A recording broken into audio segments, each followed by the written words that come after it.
इस कहानी की शुरुआत में हम देखते हैं कि एक रोबोट कचरे को कंप्रेस कर रहा होता है। इस मशीन का नाम वॉल-ई है और वॉल-ई ही इस फिल्म का मेन कैरेक्टर है। वॉल-ई एक रोबोट है, लेकिन इसमें इंसानों जैसा दिमाग है और भावनाएं हैं।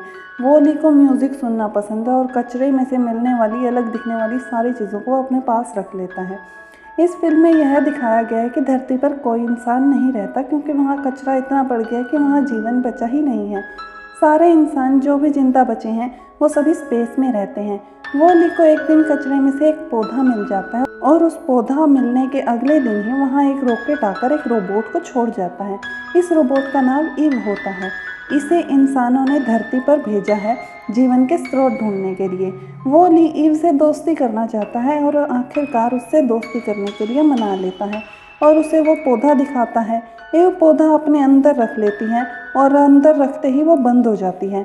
उससे अगले दिन ही वो रॉकेट आकर ईव को वापस ले जाता है, लेकिन वॉल-ई भी उसके साथ चला जाता है।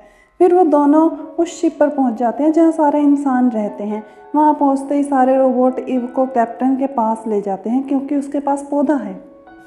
लेकिन शिप का मेन रोबोट ऑटो कैप्टन के पास पहुंचने से पहले ही ईव से पौधा ले लेता है। जब कैप्टन ईव के पास पौधा नहीं मिलता तो वो सोचता है कि ईव खराब हो और उसे ठीक करने के लिए भेज देता है, लेकिन वॉल-ई वहाँ पर तोड़ फोड़ मचा देता है और इसके बाद ईव और वॉल-ई शिप के बेसमेंट में पहुँच जाते हैं। वहाँ वो देखते हैं कि एक रोबोट पौधे को शिप से बाहर फेंक रहा होता है, लेकिन वॉल-ई उसे बचा लेता है और ईवा को दे देता है। ईवा खुश हो जाती है और वॉल-ई को गले लगा लेती है। फिर वो दोनों वापस पौधा लेकर कैप्टन के पास जाते हैं, लेकिन इस बार भी ऑटो उनसे पौधा छीनने की कोशिश करता है। कैप्टन ऑटो से पूछता है कि वो उन्हें धरती पर जाने क्यों नहीं देना चाहता। फिर वो कैप्टन को एक मैसेज दिखाता है जिसमें कि उस शिप का मालिक वह कह रहा होता है कि धरती रहने लायक नहीं है और इंसान वहाँ कभी वापस ना आए। लेकिन कैप्टन कहता है कि वो मैसेज 700 साल पुराना है और ऑटो की बात मानने से मना कर देता है। लेकिन ऑटो कैप्टन को ही उसके कमरे में बंद कर देता है और ईव और वॉल-ई को कचरे में फेंक देता है। ईव बच जाती है और वॉल-ई को भी बचा लेती है, लेकिन वॉल-ई अब बहुत बुरी तरह से खराब हो जाता है। लेकिन पौधा अभी भी उन्हीं के पास होता है। ईव जानती है कि वॉल-ई को ठीक करने के लिए उन्हें धरती पर जाना ही होगा, इसलिए वो पौधा लेकर कैप्टन के पास भागती है। कैप्टन भी ऑटो को बेवकूफ़ बनाकर अपने कमरे से बाहर आ जाता है। कैप्टन में अब हिम्मत आ जाती है और वो अपने पैरों पर खड़ा होता है। इसके बाद कैप्टन ऑटो से शिप का कंट्रोल मैनुअल पर सेट करके अपने हाथों में ले लेता है।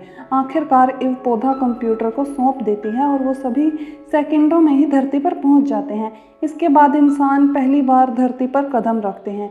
ईव धरती पर पहुंचते ही सीधा वॉल-ई के घर भागती है। वहां ले जाकर ईव वॉल-ई के सारे पार्ट्स बदल देती है और वॉल-ई फिर से चलने लगता है।